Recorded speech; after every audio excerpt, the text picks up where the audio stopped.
ಅಲ್ಲಡ ಮಕ್ಕಳು ಬನ್ರ ಮುಂದೆ ಬನ್ರ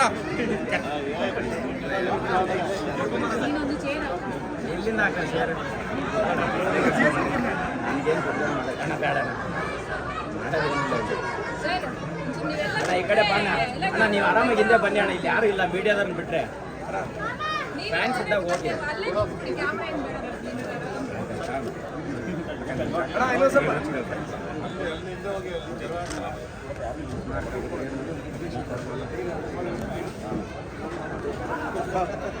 भैया हम प्राण सर ಒಂದೇ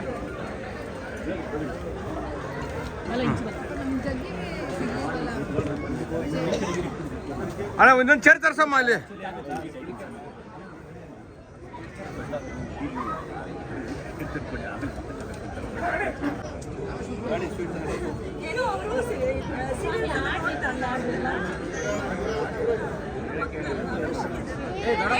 ಹೇಳ್ರಿ ದೊಡಮ್ಮ ದೊಡಮ್ಮ ಹೇಳಿ ಜೋರಾಗಿ ಹೇಳ್ರಿ ಮಾಡ್ತಾ ಇದೆ. ಸೊ ಈ ಒಂದು ಪತ್ರಿಕಾಗೋಷ್ಠಿಗೆ ಮತ್ತು ಈ ಪೂಜೆಗೆ ಆಗಮಿಸಿದಂಥ ನಿಮ್ಮೆಲ್ಲರಿಗೂ ಹೃದಯ ತುಂಬಿದ ಧನ್ಯವಾದಗಳು. ಈಗ ಕಾರ್ಯಕ್ರಮ ಶುರುವಾಗುತ್ತೆ, ಪತ್ರಿಕಾಗೋಷ್ಠಿ. ಸೊ ಇಲ್ಲಿಯವರಿಂದನೇ ಶುರು ಮಾಡಿ. ಜೋರಾಗಿ ಮಾತಾಡೋದು. ಹಲೋ ಹಲೋ ಎಲ್ರಿಗೂ ಮಾಧ್ಯಮ ಮಿತ್ರರಿಗೆ, ನಮ್ಮ ಸ್ನೇಹಿತರಿಗೆ ಬರ್ತ್ಡೇಗೆ ವಿಶ್ ಮಾಡೋಕ್ಕೆ ಬಂದಿರೋ ಎಲ್ರಿಗೂ ಧನ್ಯವಾದಗಳು. ಈ 27 28 ವರ್ಷ ಇದ್ದಾದ ನನಗೆ ಯಾವತ್ತೂ ಬರ್ತ್ಡೇ ಸೆಲೆಬ್ರೇಟ್ ಮಾಡ್ಕೊಂಡಿರಲಿಲ್ಲ. ಕೇಕ್ ಎಲ್ಲ ಕಟ್ ಮಾಡಿ ಒಂದು ದಿನ ಬರ್ತ್ಡೇ ಸೆಲೆಬ್ರೇಟ್ ಆಯ್ತದೆ, ಅದು ಮಾಡ್ಕೊತೀನಿ, ಅದು ಈ ಥರ ಇಷ್ಟೊಂದು ಗ್ರ್ಯಾಂಡಾಗಿ ಮಾಡ್ಕೊತೀನಿ ಅಂತ ನನಗೂ ಗೊತ್ತಿರಲಿಲ್ಲ ನಿಜವಾಗ್ಲೂ.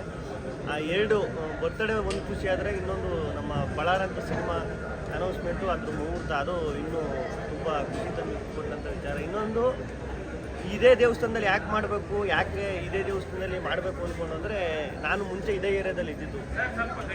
ಹಲೋ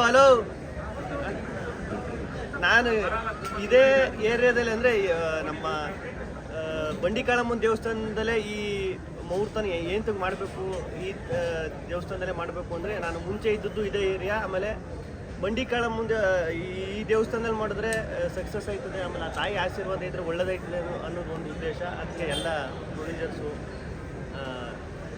ಡೈರೆಕ್ಟ್ರು ಎಲ್ಲ ಸೇರಿ ಈ ಥರ ಪ್ಲ್ಯಾನ್ ಮಾಡಿಕೊಂಡು ಹೇಳಿ. ಯಾರು ಬರ್ತ್ಡೇ ವಿಶ್ ಮಾಡ್ತೀರಾ ಅನ್ಕಂದ್ರೆ ಯಾರೂ ಮಾಡಿಲ್ಲ. ಥ್ಯಾಂಕ್ ಯು ಮೇಡಮ್, ಹೇಳ್ಬಿಟ್ಟೆ ಮಾಡಿಸ್ಕೊಳ್ಳಿ. ಡೈರೆಕ್ಟರ್ ಮಾತಾಡಲಿ, ಆಮೇಲೆ ಮಾತಾಡಿ ಸರ್. Happy birthday sir. ಇದು ಡೈರೆಕ್ಟ್ರು ನಿನ್ನೆ 7 ಗಂಟೆ ರಾತ್ರಿಯಲ್ಲಿ ಹ್ಯಾಪಿ ಬರ್ತ್ಡೇ ಅಂತ ವಿಶ್ ಮಾಡ್ಬಿಟ್ಟು ಡಿಲೀಟ್ ಮಾಡ್ಬಿಟ್ಟವ್ರು. ಯಾಕೆ ಅಂತ ಗೊತ್ತಿಲ್ಲ, ಯಾಕೆ ಸ್ಪೆಲ್ಲಿಂಗ್ ಮಿಸ್ಟೇಕ್ ಆಗಿಲ್ಲ.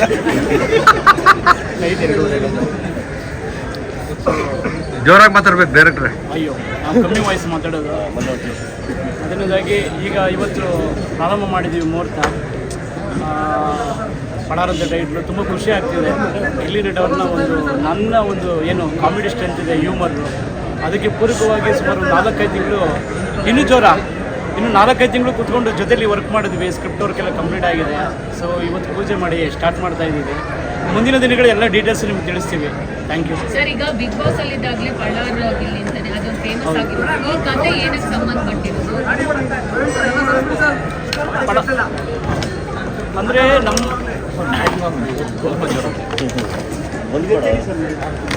ಪಳಾರ್ ಫೇಮಸ್ ಆಗಿದೆಯಲ್ಲ, ಆ ವರ್ಡು ನಮ್ಮ ಕ್ಯಾರೆಕ್ಟರ್ಗೆ ತುಂಬ ಶೂಟ್ ಆಗ್ತಿದೆ. ಏನ್ ಸರ್ ಕಥೆ ಏನು? ತುಂಬ ಕಿಲಾಡಿ ಪಾತ್ರ, ತುಂಬ ಕಿಲಾಡಿತನ ಇರುತ್ತೆ ಪಾತ್ರದಲ್ಲಿ. ಹಾಗಾಗಿ ಆ ಪಳಾರ್ ಅನ್ನೋ ಟೈಟ್ಲ್ ಶೂಟ್ ಆಗುತ್ತೆ ಅಂತ ಇಟ್ಕೊಂಡ್ವಿ. ಇಲ್ಲಿ ನಿಮಗೆ ಅಂದರೆ ಮುಂಚೆ ಅಂದರೆ ಈಗ ಬಿಗ್ ಬಾಸ್ ಇಂದ ಹೊರಗೆ ಬಂದ ತಕ್ಷಣ ಸುಮಾರು ಆಫರ್ಗಳು ಬಂದಿತ್ತು. ಬಟ್ ಪರ್ಟಿಕ್ಯುಲರ್ ಆಗಿ ಈ ಸಿನಿಮಾನೇ ಯಾಕೆ ಓಕೆ ಮಾಡಿದ್ರಿ ಹೇಗೆ? ಅದೇ ಈಗ ನಾನು ಈಗ ಇಂಡಸ್ಟ್ರಿಲಿ ಸ್ವಲ್ಪ ಈ ಆರ್ಟ್ ಡಿಪಾರ್ಟ್ಮೆಂಟಲ್ಲಿ ಅಸಿಸ್ಟೆಂಟ್ ಡೈರೆಕ್ಟರ್ಗೆಲ್ಲ ಮಾಡಿರೋದ್ರಿಂದ ರೈಟ್ ಅಂದರೆ ಎಲ್ಲ ಬರ್ತೇವೆ, ಅದರಲ್ಲಿ ಒಳ್ಳೆ ಆಯ್ಕೆ ಅನ್ನೋದು ಬೇಕಾಗಿತ್ತು ಅಣ್ಣ. ಆಮೇಲೆ ನಮ್ಮ ಇದಕ್ಕೆಲ್ಲ ಕಾರಣ ಸುಪ್ರೀತ್ ಸರ್. ಕೇಳಿಸ್ತಾ ಇಲ್ವಣ್ಣ? ಒಬ್ಬರಿಗೆ ಸಾರಿ, ಇಲ್ಲಿ ನೋಡ್ಕೊಂಡು ಮಾತಾಡ್ಬೇಕಲ್ಲ. ಅದೇ ಈಗ ನಾನು ಇಂಡಸ್ಟ್ರಿಲಿ ಒಂದು ಆರ್ಟ್ ಡಿಪಾರ್ಟ್ಮೆಂಟು ಅಸಿಸ್ಟೆಂಟ್ ಡೈರೆಕ್ಟ್ರು ಅಲ್ಲಿಂದ ಮಾಡ್ಕೊಂಡ್ಬಂದಿರೋದ್ರಿಂದ ಒಂದು ರೈಟ್ ಸಿನಿಮಾ ಯಾವುದು, ರೈಟ್ ಈಗ ತುಂಬ ಆಫರ್ಗಳು, ತುಂಬ ಅವಕಾಶಗಳು ಬರ್ತದೆ, ಅದರಲ್ಲಿ ಬೆಸ್ಟ್ ಯಾವುದು ಅಂತ ನೋಡಬೇಕಾಗಿತ್ತು. ಆಮೇಲೆ ಇದಕ್ಕೆಲ್ಲ ಮೇಯ್ನ್ ಕಾರಣ ಸುಪ್ರೀತ್ ಸರ್ ಅಂತ. ಸುಪ್ರೀತ್ ಸರ್ ನಿಮಗೆಲ್ಲ ಗೊತ್ತಿರ್ತದೆ. ಅವರು ಮುಂಚೆಯಿಂದನೂ ಪರಿಚಯ, ಮುಂಚೆಯಿಂದನೂ ಅದು ಮಾತುಕತೆ ನಡೀತಾನೆ ಇತ್ತು. ಬಿಗ್ ಬಾಸಿಂದ ಬಂದ ಮೇಲೆ ಅದು ಫೈನಲ್ ಆಗಿ ಈ ಥರ ಒಂದು ಮಾಡುವ ಅಂತ ಚಂದ್ರಮೋಹನ್ ಸರ್, ಆಮೇಲೆ ಮುಂಚೆಯಿಂದ ನೀವು ಸಿನಿಮಾ ಬಾಂಬೆ ಮಿಠಾಯಿ ಅಂತ ಸಿನಿಮಾ ಡೈರೆಕ್ಷನ್ ಮಾಡಿದ್ರಲ್ಲ, ನಾನು ಕಾಲೇಜಲ್ಲಿ ಇದ್ದಾಗ ನೋಡಿದ್ದು, ಫಸ್ಟ್ ಇಯರ್ಲಿದ್ದೆ ಆ ಸಿನಿಮಾ. ಅದು ಇವ್ರು ಮೀಟ್ ಮಾಡಿದಾಗ ಫಸ್ಟ್ ಅದೇ ಹೇಳಿದೆ, ಸರ್ ತುಂಬ ಇಷ್ಟ ಸರ್ ಆ ಸಿನಿಮಾ, ಕಾಲೇಜಲ್ಲಿ ಇದ್ದಾಗ ನೋಡಿದೆ ಅಂತ. ಅದೇ ಈಗ ನಾನು ಏನೇ ಆದ್ರೂ ಈ ಆರ್ಟಿಸ್ಟು ಅಂತ ಬಂದಾಗ, ಸಿನಿಮಾ ಅಂತ ಬಂದಾಗ, ಈಗ ನಾನು ಏನೇ ರಿಯಾಲಿಟಿ ಶೋ ಮಾಡಿದ್ರು, ಏನೇ ಮಾಡಿದ್ರು, ಸಿನಿಮಾ ಅಂತ ಬಂದಾಗ ನನಗೆ ಹೊಸ ಹೆಜ್ಜೆನೇ ಇದು. ಹಂಗಾಗಿ ಈಗ ನಾನು ಈಗ ಡೈರೆಕ್ಟ್ರು, ಪ್ರೊಡ್ಯೂಸರು ಎಲ್ಲ ಹೊಸಬ್ರೇ ಆಗ್ಬಿಟ್ರೆ ಅದೊಂದು ಭಯ ಇರ್ತದೆ ಎಲ್ಲ. ಹಂಗಾಗಿ ಈಗ ಪ್ರೊಡ್ಯೂಸರು, ಈಗ ಹರೀಶ್ ಸರು, ನವೀನ್ ಸರು, ಇವ್ರು ಇಂಡಸ್ಟ್ರಿ ಒಂದು 20-25 ವರ್ಷ ಇರೋದ್ರಿಂದ ಇವ್ರಿಗೂ ಇಂಡಸ್ಟ್ರಿ ಏನು ಅಂತ ಗೊತ್ತು, ಸಿನಿಮಾ ಹೆಂಗೆ ತಗೋಬೇಕು, ಹೆಂಗೆ ಮಾಡಬೇಕು ಅಂತ ಇವ್ರಿಗೂ ಒಂದು ಉತ್ಸಾಹ ಐತೆ. ಆಮೇಲೆ ಡೈರೆಕ್ಟ್ರು 4-5 ಸಿನಿಮಾ ಮಾಡೋರು, ಅವರು ಒಂದು 20-25 ವರ್ಷದಿಂದ ಇವರು ಟ್ರಾವೆಲ್ ಮಾಡಿರೋದ್ರಿಂದ ನನಗೆ ಅನುಕೂಲ ಆಯಿತು. ನನಗೆ ಕರೆಕ್ಟು ಇವ್ರ ಹತ್ರ ಮಾಡ್ಬೋದು, ಯಾಕಂದರೆ ಎಲ್ಲ ಅನುಭವಸ್ಥರೇ ಆಗಿರೋದ್ರಿಂದ ನನ್ನಂಥ ಹೊಸಬನಿಗೆ ಸೂಕ್ತವಾಗಿರೋ ಕತೆ, ಸೂಕ್ತವಾಗಿರೋ ಪ್ರೊಡ್ಯೂಸರು, ಸೂಕ್ತವಾಗಿರೋ ನಿರ್ದೇಶಕರು ಅಂತ ನನಗೆ ಪಳಾರ್ ಅಂದ್ರೆ ಒಬ್ಬ ಲೀಡರ್ ಆಗ ಕೊಟ್ಟಿದ್ದಾರೆ. ಅಂದ್ರೆ ಯಾಕಂದ್ರೆ ಅಲ್ಲಿ ಒಳಚರಂಡಿ ಪರಿಶೀಲನೆ, ಶೌಚಾಲಯಕ್ಕೆ ಬುದ್ಧಿ ಪೂಜೆ, ಈ ತರ ಗ್ರಾಮಸ್ಥರಿಗೆ ಇಂಗ್ಲಿಷ್ ಕ್ಲಾಸ್, ಈ ಥರದ್ದೆಲ್ಲ ಹೇಳಕೊಟ್ಟಿದ್ದಾರೆ. ಅದೇ ಸರ್, ಈಗ ಪಳಾರ್ ಅಂದರೆ ಈಗ ನಾವು ಹಳ್ಳಿ ಕಡೆ ಎಲ್ಲ, ನಮ್ಮ ಊರ ಕಡೆ ಎಲ್ಲ ಮಾತಾಡ್ತೀವಿ. ಈಗ ಏನಾದ್ರು ಕಿಲಾಡಿ ಆ ಥರ, ಈಗ ಪಳಾರ್ ನನ್ನ ಮಗ ಗುರು, ಅವನು ಪಳಾರ್ ನನ್ನ ಮಗ ಅಂತ ಮಾತಾಡ್ತೀವಲ್ಲ, ಆ ಥರ ಈ ಪಳಾರ್ ಅಂದರೆ ಈ ಕಿಲಾಡಿ ನನ್ನ ಮಗ, ಇವನು ಈ 2 ಮಧ್ಯೆ ಇರ್ತದೆ ನೋಡಿ, ಕಳ್ಳ ನನ್ನ ಮಗ, ಕಿಲಾಡಿ ನನ್ನ ಮಗ, ಈ ಥರ ಇರ್ತದೆ. ಅದು ಯಾವಾಗಲೂ ನಾ ಬೇರೆ ಏನೇನೋ ಟೈಟ್ಲ್ ಎಲ್ಲ ಯೋಚನೆ ಮಾಡ್ತಾನೆ ಇದ್ದೋ. ನನಗೆ ಅವರು ಪಾಪ ಒಬ್ಬರು ಫೋಟೋ ಫ್ರೇಮ್ ಕೊಟ್ಟಿದ್ರು, ಅವ್ರು ಯಾರು ಅಂತ ನನಗೆ ಸರಿಯಾಗಿ ನೆನಪೈತಿಲ್ಲ, ಅವ್ರಿಗೆ ಥ್ಯಾಂಕ್ಸ್ ಹೇಳ್ತೀನಿ. ಅದು ಫೋಟೋ ಫ್ರೇಮಲ್ಲಿ ಪಳಾರ್ ಅಂತ ಅವರು ಡ್ರಾಯಿಂಗ್ ಎಲ್ಲ ಬಿಡಿಸ್ಬಿಟ್ಟು ಪಳಾರ್ ಅಂತ ಗಿಲ್ಲಿ ಅಂತ ಅಲ್ಲಿ ಬರೆದಿದ್ರು. ಅದು ಹಾಲಲ್ಲಿ ಇಕ್ಕೊಂಡಿದ್ದೀವಿ ನಮ್ಮ ಆಫೀಸಲ್ಲಿ. ಹಿಂಗೆ ನೋಡ್ಬೇಕಾದ್ರೆ ಯೋಚನೆ ಮಾಡ್ತಾ ಇರ್ಬೇಕಾದ್ರೆ ಅಲ್ಲೇ ಟೈಟ್ಲ್ ಇತ್ತಲ್ಲ, ಇದನ್ನೇ ಯಾಕೆ ಟ್ರೈ ಮಾಡ್ಬಾರ್ದು ಪಳಾರ ಅಂತ ಅಂದ್ಬಿಟ್ಟು ಅದು ಎಲ್ಲ ಈಗ ಜನ ಆಲ್ರೆಡಿ ಸ್ಟಾರ್ಟ್ ಮಾಡ್ಬಿಟ್ಟವ್ರು. ಈಗ ನಮ್ಮ ತುಂಬ ದೊಡ್ಡ ಥ್ಯಾಂಕ್ಸ್ ಯಾರಿಗೆ ಹೇಳಬೇಕು ಅಂದರೆ ಮಾಧ್ಯಮ ಮಿತ್ರರಿಗೆ, ಆಮೇಲೆ ನನ್ನ ಇಲ್ಲಿ ಫ್ಯಾನ್ ಪೇಜು, ದಿವ್ಯ ಫ್ಯಾನ್ ಪೇಜ್ ಅಂತ ಏನು ಮಾಡ್ತಾರೆ ಅವ್ರಿಗೆ ಅವರೇ ಇದೆಲ್ಲನೂ ಕೊಟ್ಬಿಟ್ರು. ಟೈಟ್ಲು, ಲುಕ್ ಹೆಂಗಿರಬೇಕು, ಕತೆ, ಅದು ಎಕ್ಸ್ಪೆಕ್ಟೇಷನ್ ತಕ್ಕಂತಲೇ ಆಯಿತು. ಆಮೇಲೆ ನಾನು ಹೀರೋ ಅಂದ್ಬಿಟ್ಟು ಏನು ಫುಲ್ಲು ಈ ಮಾಸು ಆ ಥರನೂ ಅಲ್ಲ. ನನ್ನ ಕ್ಯಾರೆಕ್ಟರ್ಗೆ ಈಗ ನಾನು ಹೆಂಗಿರ್ತೀನಿ, ನನಗೆ ಸೂಕ್ತವಾಗಿ ಇದು ಮಾಡ್ಬೋದು ಅಂತ ಅನಿಸಿತ್ತು. ಆಮೇಲೆ ನನಗೇನು ಬೇಕು, ನಾನು ಏನು ಮಾಡಿದ್ರೆ ಜನ ಇಷ್ಟು ದಿನ ಜನ ನೋಡ್ಕೊಬಂದವ್ರೆ, ನಾನು ಏನು ಮಾಡಿದ್ರೆ ಅದನ್ನು ತಗೋತಾರೆ ಅಂತ ಡೈರೆಕ್ಟ್ ತುಂಬ ಚೆನ್ನಾಗಿ ಗೊತ್ತಾಯಿತು. ಅದು ಹೇಳ್ದಾಗಲೇ ಅದು ಕನೆಕ್ಟ್ ಮಾಡ್ಕೊಂಬಿಟ್ಟೆ. ನಾನು ಮಾಡ್ಬೋದು, ಇದು ನನಗೆ ಸೂಕ್ತವಾಗೈತೆ. ಇದು ಬರವಣಿಗೆಗಳೆಲ್ಲ ಏನಿದು, ಬರವಣಿಗೆಗಳೆಲ್ಲ ಹಾಕೊಂಡಿದ್ದೀರಾ, ಶೌಚಾಲಯಕ್ಕೆ ಗುದ್ಲಿ ಪೂಜೆ ಇವೆಲ್ಲ ಏನು ಅಂತ? ಅದೇ ಬರವಣಿಗೆ ಮೇಡಮ್ ಅದು. ಅದು ನೀವು ಕ್ಯಾರೆಕ್ಟರೈಸೇಷನ್, ಅದು ಅಂದರೆ ದಿನಚರಿಗಳ ಬಗ್ಗೆ ಒಂದು ಡೈರಿ ಬರ್ಕೋತಾರೆ ಅವರು ಸಂಘ ಒಂದು ಟೀಮ್ ಮಾಡ್ಕೊಂಡು. ಮುಂದಿನ ದಿನಗಳಲ್ಲಿ ಕಥೆಯಲ್ಲಿ ಕ್ಯಾರೆಕ್ಟರೈಸೇಷನ್ ಏನಿದೆ, ಹೆಂಗೆ ಹೋಗುತ್ತೆ ಅಂತ ಮುಂದಿನ ದಿನಗಳಲ್ಲಿ ಹೋಗ್ತೀವಿ. ಈಗ ಇಂಟ್ರೆಸ್ಟಿಂಗ್ ಅನ್ಸೋ ಪಾಯಿಂಟು ನಮ್ಮ ಕ್ಯಾರೆಕ್ಟರೈಸೇಷನ್. ಸರ್, ಇವಾಗ ಈ ಸಿನಿಮಾ ಅನೌನ್ಸ್ ಆಗ್ತಿದೆ ಅಂದಾಗಲೇ ಹೀರೋಯಿನ್ ವಿಚಾರವಾಗಿ ಒಂದಿಷ್ಟು ಸುದ್ದಿಗಳು ಹರಿದಾಡ್ತಿತ್ತು. ಶ್ರೀಲೀಲಾ, ರಶ್ಮಿಕ್ ಇವರೆಲ್ಲ ಹೆಸರು ಕೇಳಿ ಬಂತು. ನಿಮ್ಮ ಸಿನಿಮಾಕ್ಕೆ ಯಾರು? ಈಗ ಮುಂದಿನ ದಿನಗಳಲ್ಲಿ ಹೇಳ್ತೀವಿ. ಈಗ ಫೈನಲ್ ಮಾಡಿ ಹೇಳಿ ಅದು ಬೈ ಮಿಸ್ ಆಗಿ ಇದಾಗಿರೋದು ಮೇಡಮ್. ಡಿಲೀಟ್ ಮಾಡ್ಬಿಟ್ರಾ? ಯಾರು ಡಿಲೀಟ್ ಮಾಡಿದ್ರು, ಅದನ್ನು ಡಿಲೀಟ್ ಮಾಡ್ಬಿಟ್ಟು. ಇಲ್ಲಿ ನಿಮಗೆ ಯಾರು ಹೀರೋಯಿನ್ ಆಗ್ಬೇಕಂತ ಇಷ್ಟ ಇದೆ? ಇಲ್ಲ ಸರ್, ಡೈರೆಕ್ಟ್ ಯಾರು ಪಾತ್ರಕ್ಕೆ ಯಾರು ಮಾಡ್ತಾರೋ, ನನಗೆ ಯಾರಾಗಬೇಕು ಅಂತ ಹೇಳಿದ್ರೆ ನಾನು ಹೇಳ್ದವ್ರೆಲ್ಲ ಮಾಡಿ ಕರೆದು ಪ್ರೊಡ್ಯೂಸರ್ ಕರ್ಕೊಂಬರು ಕರೆದವ್ರು. ಸರಿ, ನಿಮ್ಮ ಮನಸ್ಸಲ್ಲಿ ಯಾರು ಹೇಳಿ ಹೋಗ್ಲಿ, ನೀವು ನನ್ನ ಮನಸ್ಸಲ್ಲಿ ಯಾರಿಲ್ಲ ಮೇಡಮ್. ಯಾರು ಪ್ರೊಡ್ಯೂಸರು, ಯಾರು ಇವರು ಮಾಡಿದ್ರೆ ಕರೆಕ್ಟಾಗಿ ಇರ್ತದೆ ಅಂತ ಅನ್ಸುತ್ತೆ. ಈಗ ಆಲ್ರೆಡಿ ವರ್ಕ್ಶಾಪ್ ಸ್ಟಾರ್ಟ್ ಆಗಿದೆ ಮೇಡಮ್, ವರ್ಕ್ ಮಾಡ್ತಾ ಇದ್ದೀವಿ. ಹೊಸಬ್ರಿಗೆ ಅವಕಾಶ. ಹೌದು, ಹೊಸಬ್ರೆ. ಆಮೇಲೆ ಹೀರೋಯಿನ್ ಮೇಡಮ್ ಈಗ ಏನಂದ್ರೆ ಮೇಡಮ್, ಈಗ ನಿಮ್ಮ ನೋಡಿ, ಈಗ ನಿಮಗೆ ಕ್ಯೂರಿಯಾಸಿಟಿ ಐತೆ ಯಾರು ಹೀರೋಯಿನು ಅಂತ, ಅದು ಹಂಗೆ ಉಳಿಸ್ಕೊಂಡು ಕರೆಕ್ಟ್ ಟೈಮ್ಗೆ ಸೂಕ್ತವಾದ ಸಮಯದಲ್ಲಿ ರಿಲೀಸ್ ಮಾಡುವಂಥ. ಶೂಟಿಂಗ್ ಯಾವಾಗ, ಎಲ್ಲೆಲ್ಲ ಮಾಡ್ತಾರೆ, ಯಾರೆಲ್ಲ ಆ್ಯಕ್ಟ್ ಮಾಡ್ತಾ ಇದ್ದಾರೆ? ಈಗ 24th ಸ್ಟಾರ್ಟ್ ಸರ್. ಜೊತೆಗೆ ನಮ್ಮ ಶೋಭರಾಜ್ ಸರ್ ಇದ್ದಾರೆ, ಆಮೇಲೆ ಪುಷ್ಪರಾಜ್ ಅಂತ ಭಾವಬಂದರು ಪಾತ್ರ ಮಾಡಿದಾರಲ್ಲ ಅವರು, ಸುಪ್ರಮ್ಸು ಪುಷ್ಪರಾಜ್ ಅಂತ. ಸೊ ಈ ಥರ ನಡೀತಾ ಇದೆ. ಮುಂದಿನ ದಿನಗಳಲ್ಲಿ ಇನ್ನೂ ತಿಳಿಸ್ತೀವಿ ಸರ್, ಇನ್ನೂ ಇಂಟ್ರೆಸ್ಟಿಂಗ್ ಕ್ಯಾರೆಕ್ಟರ್ಗಳೆಲ್ಲ ಇದೆ. 3 monthsಗೆ ರಿಲೀಸ್ ಪ್ಲಾನ್ ಇದೆ ಅಂತ ಕೇಳ್ಕೊಂಡ್ರೆ 3 ತಿಂಗಳಲ್ಲೇ ಸಿನಿಮಾ ಮುಗಿಸಿ ರಿಲೀಸ್ ಮಾಡ್ಬಿಡ್ಬೇಕು, ಹೌದಾ? ಅದೇ ಮೇಡಮ್ ಹಂಗೈತೆ ಸರ್. ನಾನು ಮಾತಾಡಿ ಅದೇ ಮೇಡಮ್ ಹಂಗೈತೆ. ಆದಷ್ಟು ಬೇಗನೆ ಮಾಡಬೇಕು ಅಂದರೆ ಎಲ್ಲ ರೆಡಿ ಆಗ್ಬಿಟ್ಟೈತೆ. ಈಗ ನಾವು ಒಂದು 3-4 ತಿಂಗಳಿಂದ ಸ್ಕ್ರಿಪ್ಟ್ ವರ್ಕು ಇದೆಲ್ಲ ಮಾಡ್ಕೊಂಡಿರೋದ್ರಿಂದ. ಆಮೇಲೆ ಇದು CG ವರ್ಕು ಆ ಥರ ಏನಿಲ್ಲ ಮೇಡಮ್. ಪಕ್ಕ ಹಳ್ಳಿ, ಪಕ್ಕ ನಮ್ಮ ಮಂಡ್ಯ, ಮೈಸೂರು ಈ ಭಾಗದಲ್ಲಿ ನಡೆಯುವಂಥ ಕತೆ. ಆಮೇಲೆ ಅಂಥ ವರ್ಕು CG ವರ್ಕು ಆ ಥರ ಏನಿಲ್ಲ. ಶೂಟಿಂಗ್ ಮಾಡಿ ನಾವು ಪೋಸ್ಟ್ ಪ್ರೊಡಕ್ಷನ್ ಏನೈತೆ ಅದು ಮಾಡಿ ರಿಲೀಸ್ ಮಾಡೋ ಪ್ಲ್ಯಾನ್ ಇರೋದು. ಗೊತ್ತಿಲ್ಲ ಮೇಡಮ್ ಹೆಂಗೈತೆ ಅಂತ. ಈಗ ಮಳೆ, ಈಗ ನಾವು ಏನೇ ಅನ್ಕಂದ್ರೂ ಗೊತ್ತಿಲ್ಲ ಏನಾಯ್ತದೆ ಅಂತ. ಒಟ್ಟಿನಲ್ಲಿ ಒಂದು ಈಗ ಪರ್ಟಿಕ್ಯುಲರ್ ಆಗಿ ಗಿಲ್ಲಿ ಅವ್ರ ಸಂಭಾವನೆ ವಿಚಾರವಾಗಿ ಭಾಳ ಚರ್ಚೆ ಆಗ್ತಾ ಇದೆ. 1 ಕೋಟಿ ಸಂಭಾವನೆ ಪಡೆದಿದ್ದೀರಿ ಅನ್ನೋ, ಅದ್ರ ಬಗ್ಗೆ ಕ್ಲಾರಿಟಿ ಕೊಡೋದಲ್ಲ. ಅದೇ ಟವಲ್ ಹಾಕೊಂಡು ಮಾತಾಡ್ತೀವಿ. ಅಯ್ಯೋ ಜಗ್ಗಿ ಬಾ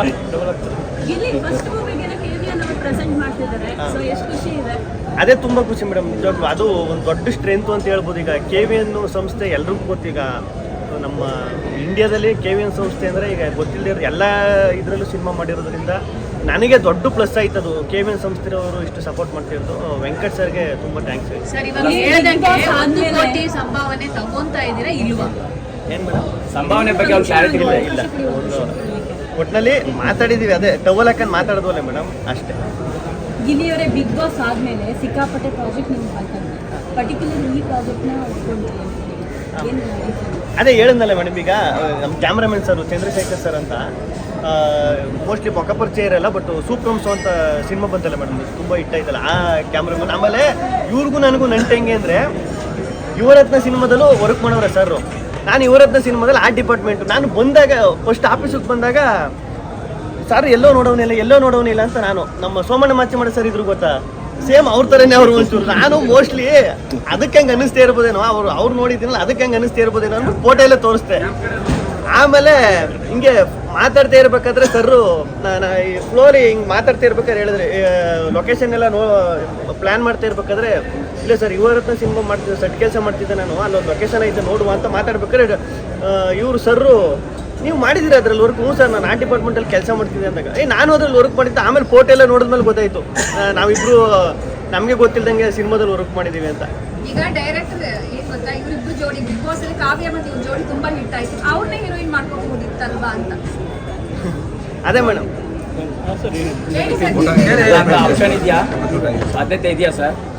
ಅದೇ ಫೋಟೋ ಶೂಟ್ ಆಗಿರೋದೊಂದು ಸುದ್ದಿ ಇದೆ ಸರ್, ನೀವು ಕಾವ್ಯ ಜೊತೆ ಕಾವ್ಯ ಮತ್ತೆ ಗಿಲ್ಲಿ ಜನ ಇಷ್ಟಪಟ್ಟಿದ್ದೆ ಈ ಜೋಡಿನ, ಸೊ ಇವಾಗ್ಲೂ ಕೂಡ ಫ್ಯಾನ್ ಅದು ಕ್ವಶನ್ ಆಗೇ ಇರಲಿ ಮೇಡಮ್, ಮುಂದಿನ ದಿನಗಳಲ್ಲಿ ಆನ್ಸರ್ ಸೊ ಮಾಡಿ. ಹಂಗಂದ್ರೆ ಹೀರೋಯಿನ್ ಕಾವ್ಯ ಅಂತ ಆ ಥರ ಹೇಳೋಕ್ಕಾಗಲ್ಲ, ನೀವು ಅದನ್ನು ಏನು ಹೊರಗಡೆ ಎಲ್ಲೋ ತರಬೇಡಿ, ಬೇರೆ ಮುಂದಿನ ದಿನಗಳಲ್ಲಿ ತಿಳಿಸ್ತೀವಿ. ತರಬೇಡಿ ಅಂದ್ರೆ ಅದರ ಅರ್ಥ ಕಾವ್ಯ ಅಂತಾನೆ. ಇಲ್ಲ ಮೇಡಮ್, ಇಲ್ಲ ಅದೇ ಅದು ಹಂಗೆ ಇರಲಿ ಅಂತ. ಕಾವ್ಯ ಮೇಡಮ್ ಅಂತೂ ಕಾವೇರೇ ಇರ್ಲಿ ಅಂತ. ಅದು ಹಂಗೆ ಇರಲಿ, ಆ ಸಸ್ಪೆನ್ಸ್ ಇಲ್ಲಿ ಈಗ ಶರಣ್ ಅವರಾಗಿರ್ಬೋದು ಅಥವಾ ಚಿಕ್ಕನ್ ಅವರಾಗಿರ್ಬೋದು, ತುಂಬಾ ಸಿನಿಮಾಗಳಲ್ಲಿ ಕಾಮಿಡಿ ಆಕ್ಟ್ ಮಾಡಿ ಒಂದು ಕಾಮಿಡಿ ಅಂತ ಆದ್ಮೇಲೆ ಅವರು ಹೀರೋಗಳಾಗಿದ್ದರು. ಅಂದ್ರೆ ಈಗ ನೀವು ಕಾಮಿಡಿ ಸ್ಟಾರ್ ಆಗಿ ಆಕ್ಟ್ ಮಾಡಿದ್ರು ಕೂಡ ಸಡನ್ ಆಗಿ ಅಂದ್ರೆ ಅತಿ ಬೇಗನೆ ಸಿಕ್ಕಿದೆ ನಿಮಗೆ ಹೀರೋ ಆಗುವಂತಹ ಒಂದು ಅವಕಾಶ. ಸೊ ಇದ್ರ ಬಗ್ಗೆ ಎಷ್ಟು ಖುಷಿ ಇದೆ? ಈಗ ಅದು ಖುಷಿಗಿಂತ ಜಾಸ್ತಿ ಭಯನೇ ಮೇಡಮ್. ಆಮೇಲೆ ನಾನು ಮುಂಚೆನೇ ಹೇಳ್ದಂಗೆ ಪಕ್ಕ ಇದು ಹೀರೋ ಆ ಥರನೂ ಅಲ್ಲ ಮೇಡಮ್. ಇದು ಈಗ ನಾನು ಈಗ ಕಾಮಿಡಿಯನ್ನೇ ಆಗಿದ್ರು ನನ್ನ ಪಾತ್ರ ಸಿನಿಮಾದಲ್ಲಿ ಒಬ್ಬ ಡೈರೆಕ್ಟ್ರು ಒಂದು ಕಾಮಿಡಿ ಪಾತ್ರಕ್ಕೆ ನಾನು ಯಾವ ಥರ ಇದು ಮಾಡ್ತಿದ್ರು ಸೇಮ್ ಅದೇ ಥರ ಕ್ಯಾರೆಕ್ಟರ್ ಇರೋದು. ಆಮೇಲೆ ಒಡಿಬಡಿ ನಾನು ಹೇಳಿದ್ನಲ್ಲ ಆ ಥರ ನಾನು ಅಲ್ಲದೆ ಇರೋದೇನೋ ತೋರ್ಸೋಕ್ಕೂ ಹೋಯ್ತಾ ಇಲ್ಲ ಈ ಸಿನಿಮಾದಲ್ಲಿ. ನಾನು ಶೋ ರಿಯಾಲಿಟಿ ಶೋಗಳಲ್ಲಾಗಿರ್ಬೋದು, ನಾನು ಮಾಡಿರೋ ಒಂದು ಚಿಕ್ಕ ಪುಟ್ಟ ಪಾತ್ರಗಳು ಸಿನಿಮಾದಲ್ಲಾಗಿರ್ಬೋದು, ಅಲ್ಲಿ ಏನು ಕ್ಯಾರೆಕ್ಟ್ರು ಅಲ್ಲೇನಿತ್ತು ಅದೇ ಸ್ವಲ್ಪ ಜಾಸ್ತಿ ಇರ್ತದೆ ಅಷ್ಟೇ. ಇಲ್ಲಿ ಹಂಗಂದ್ಬಿಟ್ಟು ಎಕ್ಸ್ಪೆರಿಮೆಂಟು ಏನು ಮಾಡೋಕೆ ಹೋಯ್ತಿಲ್ಲ. ಇಲ್ಲಿ ನಿಮ್ಮನ್ನ ನೋಡಿದಾಗ ಒಂದಿಷ್ಟು ಕಾಮಿಡಿ ಲುಕ್ ಅಥವಾ ನೀವು ಮಾಡ್ಕೊಂಡು ಬಂದಿರೋದು ಅದೇ ತರ ಡೈಲಾಗ್ಗಳನ್ನೆಲ್ಲ, ಬಟ್ ಈ ಲುಕ್ ನೋಡಿದ್ರೆ ಸ್ವಲ್ಪ ನೀವು ಸೀರಿಯಸ್ ಆಗಿ ಕಾಣ್ತಿರೋ ತರ ಇದೆ. ಹಂಗಿದ್ರೆ ಜಾಸ್ತಿ ಸೀರಿಯಸ್ ಆಗಿದೆಯಾ, ಅಂದ್ರೆ ಸೀರಿಯಸ್ನೆಸ್ ಜಾಸ್ತಿ ಇದೆಯಾ ಸಿನಿಮಾದಲ್ಲಿ ಅಥವಾ ಕಾಮಿಡಿ ಜಾಸ್ತಿ ಕೊಟ್ಟಿದ್ದಾರೆ? ಇಲ್ಲ, ಸೀರಿಯಸ್ನೆಸ್ ಅದೇ ಹೇಳಿದ್ನಲ್ಲ ಮೇಡಮ್. ನಾನು ನೋಡಿದ್ರೆ ಯಾರಾದ್ರು ಸೀರಿಯಸ್ಸು, ನಾನು ಸೀರಿಯಸ್ಸು ಅಂತ ಹೇಳಿದ್ರೆ ಸೀರಿಯಸ್ ಆಗಿ ಎಲ್ಲರೂ ನಗ್ಬಿಡ್ತಾರೆ. ಅಲ್ಲ, ನಾನು ಸೀರಿಯಸ್ ಆಗಿ ಅವನೇಂದ್ರು ಅಂದರೆ ಈಗ ನೀವು ಆ ಫೇಸ್ ಮಾತ್ರ ಸೀರಿಯಸ್. ಅಲ್ಲೆಲ್ಲ ಓದ್ಬೇಕಾದ್ರೆ ನಿಮಗೆ ಅನ್ನಿಸ್ತು ನೋಡಿ, ಈಗ ಒಳಚರಣೆ ಅದೆಲ್ಲ ನಾನು ಸೀರಿಯಸ್ ಆಗಿ ಇರ್ತೀನಿ, ಬಟ್ ನನ್ನ ಸುತ್ತ ತಮಾಷೆಯಾಗಿ ಫನ್ನಾಗಿ ನಡೀತಾ ಇರ್ತದೆ ಕತೆ. ಆ ಥರ ಸ್ಕ್ರೀನ್ ಪ್ಲೇ ಮತ್ತು ಡೈಲಾಗ್ಸ್ ಅಲ್ಲಿ ನಿಮ್ದು ಇನ್ವಾಲ್ವ್ಮೆಂಟ್ ಏನಾದ್ರು ಇದೆಯಾ? ನಾನು ಕೂತ್ಕೊಂಡು ಅಂದರೆ ಡಿಸ್ಕಸ್ ಮಾಡ್ಕೊಂಡು ಈಗ ಅಯೋಧ್ಯ ಮತ್ತೆ ಈ ಸಿನಿಮಾಗಳೆಲ್ಲ ಬಂದಿದೆಯವಲ್ಲ, ಅದಕ್ಕಿಂತ ಹೇಗೆ ಡಿಫ್ರೆಂಟ್? ಅವರು ಕೂಡ ಮಂಡ್ಯ ಅಧ್ಯಕ್ಷ ಮತ್ತೆ ಅಯೋಧ್ಯ ಅದೇ ಬ್ಯಾಕ್ಡ್ರಾಪಲ್ಲಿ ಬಂದಿದ್ದಾರೆ. ಏನು ಹೇಗೆ ಇದನ್ನು ವಿಭಿನ್ನವಾಗಿ? ಅದೇ ಈಗ ನಾನು ಮುಂಚೆನೇ ಹೇಳಿದ್ನಲ್ಲ ಸರ್, ವಿಭಿನ್ನ ಅನ್ನೋದಕ್ಕಿಂತ ಹೆಚ್ಚಾಗಿ ನಾನು ಈಗ ಡಿಸ್ಕಸ್ ಮಾಡಿ ಎಲ್ಲ ಮಾಡಿರ್ಬೋದು. ಡೈರೆಕ್ಟ್ರು ಒಂದು 3 ವರ್ಷದಿಂದ ಈ ಕತೆ ಮಾಡಿಕೊಂಡು 3-4 ವರ್ಷ ಆಗಿದೆ ಡೈರೆಕ್ಟ್ರು ಮಾಡ್ಕೊಂಡು. ವಿಭಿನ್ನ ಅನ್ನೋದಕ್ಕಿಂತ ಅದೇ ಎಂಟರ್ಟೈನ್ಮೆಂಟು ಸರ್. ಈಗೆಲ್ಲ ಬರೋದು ಅದಕ್ಕೆ ಅಲ್ವಾ, ಎಂಟರ್ಟೈನ್ಮೆಂಟ್ ಪರ್ಪಸ್ಗೆ ಅಲ್ವಾ ಎಲ್ಲ ನೋಡೋದು. ಈಗ ರಿಯಾಲಿಟಿ ಶೋ ಆಗಿರ್ಬೋದು, ಸಿನಿಮಾ ಆಗಿರ್ಬೋದು, ಅದೇ ಥರ ಇರ್ತದೆ. ವಿಭಿನ್ನ ಅನ್ನೋದಕ್ಕಿಂತ ಒಂದು ಎಂಟರ್ಟೈನ್ಮೆಂಟ್ ಪರ್ಪಸ್ಸಲ್ಲಿ ಮಾಡಿರೋದು. ಈಗ ಒಂದು ಇಲ್ಲ ಮೇಡಮ್, ಅದೇ ನಾನು ಮುಂಚೆನೇ ಹೇಳಿದ್ನಲ್ಲ ಮೇಡಮ್, ಪಳಾರ್ ಅಂತ ಟೈಟ್ಲ್ ಈಗ ರೀಸೆಂಟಾಗಿ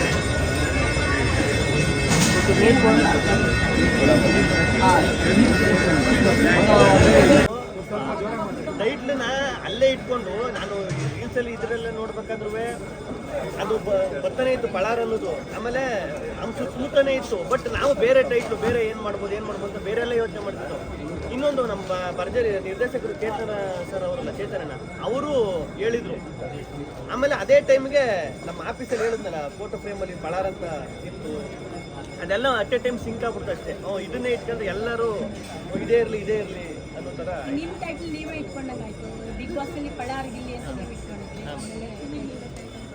ಅದೇ ಮೇಡಮ್, ಈಗ ಜನನೂ ಆಸೆ ಪಡೋದು ಆಗಲ್ಲ ಮೇಡಮ್. ಈಗ ನಾನು ಅಲ್ಲದೆ ಇರೋದು ಏನು ಎಕ್ಸ್ಪೆರಿಮೆಂಟ್ ಮಾಡ್ತೀನಿ. ಈಗ ಪಳಾರ್ ಅಂತ ಟೈಟ್ಲು ಬೇಗ ರೀಚ್ ಆಯ್ತದೆ ಅಂತಲೂ ಅನ್ನಿಸ್ತು. ಈಗ ನೀವು ಹೇಳಿದ್ರಲ್ಲ, ಬಿಗ್ ಬಾಸ್ ಅಲ್ಲೂ ಅದೇ ಟೈಟ್ಲಿಕ್ಕೆ ಇದೆ, ಅದು ಇನ್ನೂ ತುಂಬ ಚೆನ್ನಾಗಿ ರೀಚ್ ಆಗೋಕ್ಕೆ ಹೆಲ್ಪ್ ಆಯ್ತದೆ ಅಂತ. ಇಲ್ಲಿ ಇವಾಗ ಬಿಗ್ ಬಾಸ್ ಬಂದ ಮೇಲೆ ಎಷ್ಟು ಸಬ್ಜೆಕ್ಟ್ಗಳನ್ನ ನೀವು ತಗೊಂಡಿ